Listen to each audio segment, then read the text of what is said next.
एक प्रेस वार्ता के दौरान यह जानकारी इनफर्टिलिटी क्लब ऑफ कानपुर मोटिंग में रेजेंसो आईवीएफ को रिप्रोडक्टिव स्पेशलिस्ट डॉक्टर यतिका वाजपेयी ने दी। रोबोटिक सर्जरी के विकास को घोषणा करते हुए कहा कि चूंकि बचपन वैश्विक स्तर पर लाखों जोड़ों को प्रभावित करता है, रोबोटिक तकनीक को समाहित करने से उन लोगों के लिए नई आशा मिलती है जो प्रजनन चुनौतियों का प्रभावों और कम आक्रामक समाधान खोज रहा है। रोबोटिक सर्जरी पारंपरिक सर्जिकल तरीकों को तुलना में कई लाभ प्रदान करती है। उन्होंने बताया कि रोबोटिक्स सर्जरी बहुत ही कारगर होती है, जैसे लेप्रोस्कोपी होती है उसका यह प्लस पॉइंट है। इस सर्जरी से कई समस्याओं का निदान हो जाता है और गर्भवती महिलाओं को कोई समस्या भी नहीं उत्पन्न होती है।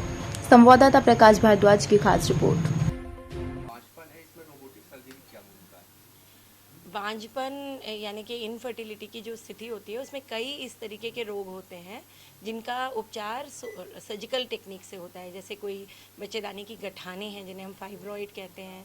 एक और तरीके की गठान होती है एडिनोमायोटिक गठान, जो कि काफ़ी कॉमन होती जा रही है अब इस ज़माने में। फिर इसके अलावा कुछ जैसे कि कुछ महिलाएं हैं जिन्होंने अपने बच्चाबंदी का ऑपरेशन करा लिया है और उनको अब ज़रूरत लगी है कि फिर से बच्चा करें। उनके बच्चे को कोई बीमारी हो गई, ख़त्म हो गए, एक्सीडेंट हो गया, तो उन्हें अपनी ट्यूब की सर्जरी का रिवर्सल ऑपरेशन कराना होता है। और कुछ रेयर कंडीशंस होती हैं जैसे महिलाओं की बच्चेदानी जो है वो नीचे की तरफ खिसक जाती है, इसे पेल्विक ऑर्गन प्रोलैप्स कहते हैं। इन सब सर्जरीज़ में ऑर्गन स्पेयरिंग मतलब ये सर्जिकल टेक्निक है कि हम बहुत छोटे चीरे से अंदर जाते हैं। इससे कम एडिशंस होते हैं, फर्टिलिटी ज़्यादा मेंटेन होती है और जो रिपेयर होता है यूट्रस का, जिससे कि बच्चे आने की क्षमता में कोई कमी नहीं आती, इनफैक्ट इजाफा होता है। तो ये बीमारियों का इलाज भी होता है और सबसे सफल तरीके से ये इलाज संभव होता है। तो यही हम लोग यही वाली सर्जरीज़ अभी तक लैप्रोस्कोपिक की विधि से हम कानपुर में कई डॉक्टर्स इसको करते थे।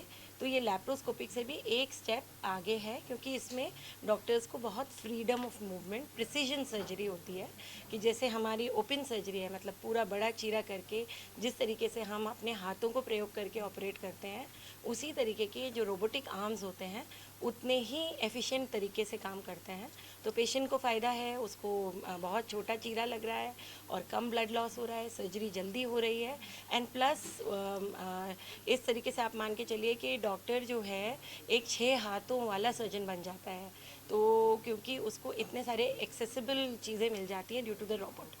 तो ये एक नई टेक्नोलॉजी है, तो इस पर सभी यहाँ के जितने सीनियर इनफर्टिलिटी स्पेशलिस्ट हैं उस पर डिस्कशन होगा। वो लोग अपने पॉइंट्स भी रेज़ करेंगे अपने एक्सपीरियंस के हिसाब से, जिससे कि और ज़्यादा से ज़्यादा महिलाओं को इसमें फ़ायदा होगा।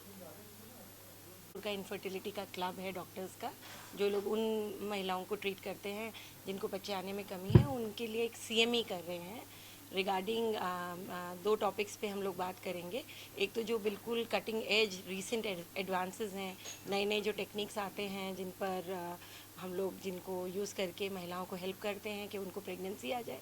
और दूसरा एक एडवांस्ड सर्जिकल टेक्नोलॉजी है रोबोटिक सर्जरीज़, यानी रोबोट असिस्टेड सर्जरीज़ जो इनफर्टिलिटी की बीमारियों में उनका क्या फ़ायदा हो सकता है। तो रोबोट असिस्टेड सर्जरीज़ जो हैं वो एक कानपुर के लिए और यूपी के लिए एक नई टेक्नोलॉजी है, लेकिन ये मिनिमल एक्सेस सर्जरी का